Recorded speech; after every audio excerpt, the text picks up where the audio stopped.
స్వాతంత్ర సమర యోధుడు, ప్రఖ్యాత ఉద్యమకారుడు. 3 సంవత్సరాల వయసులోనే తుపాకీ మొక్కలు నాటినవాడు. ఢిల్లీ వీధుల్లో ఎర్ర కాగితాలు చల్లి ప్రజలను చైతన్యపరిచినవాడు. భరతమాత విముక్తి కోసం 23 సంవత్సరాలకే ఉరితాడును ఊయలగా చేసుకొని భరతమాత ఒడిలో ఒదిగిన ముద్దుబిడ్డ. ఊగరా ఊగరా ఉరికంబం అందుకొని ఊగరా, ఊగితే శత్రువుకి దడదడ అంటూ నినదించిన విప్లవ వీరుడు.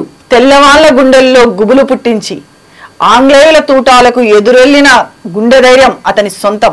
భరతమాతను దాస్య శృంఖలాల నుండి విడిపించడానికి ప్రాణత్యాగం చేసి ప్రతి భారతీయుడిలో విప్లవం నింపిన విప్లవ వీరుడు. అతనొక మండే అగ్నిగోళం, జ్వలించే నిప్పు కణిక, రెపరెపలాడే విప్లవ పతాక. అతని పేరు వింటేనే ప్రతి భారతీయుడు రోమాలు నిక్కబొడుచుకుంటాయి. అర్థమైంది కదా ఎవరి గురించి చెప్తున్నామో? అతనే భగత్ సింగ్.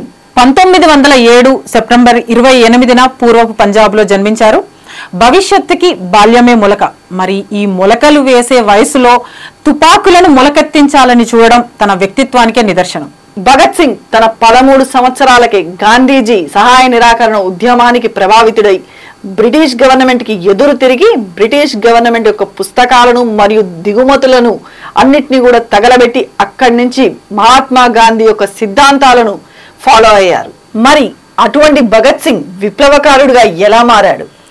కొన్ని సంఘటనలు జరిగిన తర్వాత అహింసావాదంపై అసంతృప్తి చెందిన భగత్ సింగ్ యువ విప్లవోద్యమంలో చేరి తెల్ల దొరలకు వ్యతిరేకంగా హింసాత్మక ఉద్యమం వైపు అడుగులు వేశాడు. దేశవ్యాప్తంగా ఉన్న అనేక మంది విప్లవకారులు 1928 సెప్టెంబర్లో ఢిల్లీలో జరిగినటువంటి కీర్తి కిసాన్ పార్టీ సమావేశానికి అందరూ హాజరయ్యారు. అక్కడ ఈ కార్యక్రమానికి భగత్ సింగ్ ముఖ్య కార్యదర్శిగా వ్యవహరించారు. లాలా లజపత్ రాయ్ మరణము, సాండర్స్ హత్యల తర్వాత 1928లో భారతదేశ వర్ధమాన రాజకీయ పరిస్థితులపై నివేదిక కోరుతూ సైమన్ కమిషన్ ఏర్పాటు చేయడం జరిగింది. ఈ సైమన్ కమిషన్ లో ఒక్క భారతీయుని కూడా నియమించకపోవడంతో అసహనం వ్యక్తం చేస్తూ దాన్ని అందరూ బహిష్కరించారు. భగత్ సింగ్ రాజకీయ సిద్ధాంతాలు అయితే ఏంటి, సోషలిస్టిక్ విధానాలపై అతను చూపించినటువంటి ఇంట్రెస్ట్, వీటన్నిటికీ కారణం కార్ల్ మార్క్స్ యొక్క రచనలు. ఈ రచనలు భగత్ సింగ్ ని ఎంతో ప్రభావితం చేశాయి. ఇంక్విలాబ్ జిందాబాద్ అనే నినాదాన్ని ప్రజలలోకి తీసుకెళ్లారు భగత్ సింగ్. భారతదేశ స్వాతంత్ర పోరాట నినాదంగా మారింది ఇంక్విలాబ్ జిందాబాద్. లాలా లజపత్ రాయ్ మరణానికి కారణమైనటువంటి స్కాట్స్ ని చంపుతామని చెప్పేసి వీధి వీధిన పోస్టర్లు అతికించారు భగత్ సింగ్ అతని అనుచరులు. కాకపోతే ఈ ప్లాన్ కు విరుద్ధంగా స్కాట్స్ కి బదులుగా సాండర్స్ ని హత్య చేశారు. ఈ సంఘటన వలన 1931 మార్చి 23న భగత్ సింగ్ ను మరియు అతని అనుచరులను ఉరితీశారు. భగత్ సింగ్ మరణాన్ని వ్యతిరేకిస్తూ ఆయన మద్దతుదారులు నిరసన వ్యక్తం చేస్తూ ఆ క్షణమే షాహిద్ భగత్ సింగ్ గా కొనియాడారు.